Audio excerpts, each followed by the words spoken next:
आज हम भाग 2 को लेकर के अर्थात पार्ट 2 के रूप में समझेंगे कि आखिरकार कौन सी वस्तु किस योग्य है।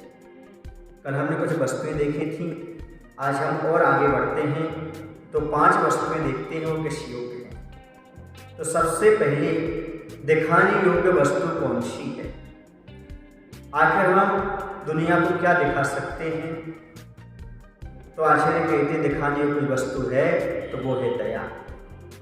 अर्थात दया के क्षेत्र में आप आगे बढ़िएगा, प्रत्येक प्राणी पर दया दिखाइएगा, क्योंकि संसार में सबसे बड़ा कोई धर्म होता है तो दया होता है, अहिंसा ही परम धर्म होता है।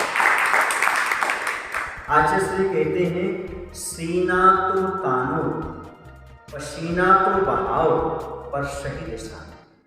सही दिशा क्या? अहिंसा के क्षेत्र में। अब सीना तानो पसीना बहाओ, पुरुषार्थ करो, पर अहिंसा की रक्षा के लिए करो। देश में अहिंसा का प्रचार प्रसार करो। जैसे गौशालाओं के माध्यम से अहिंसा का प्रचार प्रसार होता है, क्योंकि गायों का संरक्षण दया का सबसे अच्छा स्रोत है। दया वहां पर पलती है।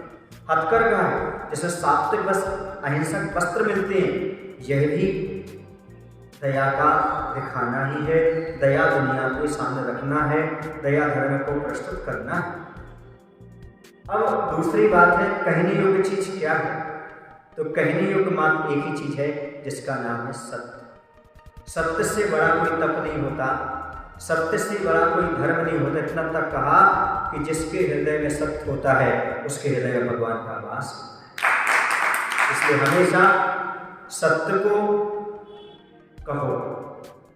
सत्य किसे कहते हैं? दूसरों का हित करना ही सत्य है। ऐसे वचन बोलिए जिनसे दूसरे का हित होता हो। ऐसे वचन कभी मत बोलो जिसमें किसी का अहित हो जाए, किसी का अपमान हो जाए, किसी को दुख हो जाए। ऐसे असत्य से बचो।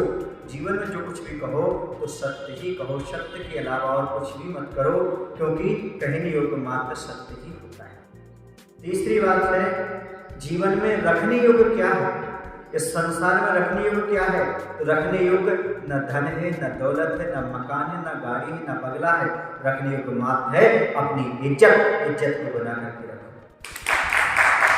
संसार में जिनकी इज्जत होती है उन्हें सब सम्मान की दृष्टि से देखते हैं और वह गौरव के साथ, आत्मविश्वास के साथ, निर्भयता के साथ अपना जीवन जीता है। क्योंकि इज्जत यदि प्राप्त होती है तो सदाचार के माध्यम से प्राप्त होती है। जो सदाचारी होते हैं वह इज्जत को अपने पास रखते हैं। इसलिए इज्जत कभी ना खोएं, इज्जत को हमेशा अपने पास रखने का प्रयास करें। चौथी बात है छोड़ने योग्य चीज क्या है। तो संसार में छोड़ने योग्य चीज यदि कोई है तो मोह। इस मोह ने सारी दुनिया को वश में कर रखा है, और जो मोह को छोड़ करके वन में चले गए उनको मेरा नाम है। ऐसे साधु परमेष्ठी त्यागी वृत्ति मोह को छोड़ करके अपना कल्याण कर लेते हैं। राजा महाराजा भी अंत समय राजपाट छोड़ करके, मोह छोड़ करके आत्म कल्याण करते हैं। तो छोड़ने योग्य वस्तु है तो मोह है, इसे छोड़ने का प्रयास करिएगा। पंचम और अंतिम बात है फेंकने योग्य वस्तु क्या है। तो ईर्ष्या। कभी भी अपने पास किसी के प्रति ईर्ष्या न रखें, क्योंकि ईर्ष्यालु व्यक्ति कभी दयालु नहीं होता, और ईर्ष्यालु व्यक्ति कभी सच नहीं बोल पाता, ईर्ष्यालु को इज्जत नहीं करता, और ईर्ष्यालु व्यक्ति मोही होता है। इसलिए ऊपर की जो चीजें हैं वो उसके पास प्राप्त नहीं हो सकती। इसलिए ईर्ष्या का त्याग करो, क्योंकि ईर्ष्या वो हत्यारण है जो दूसरे की सुख की हत्या करके सुखी होना चाहती है।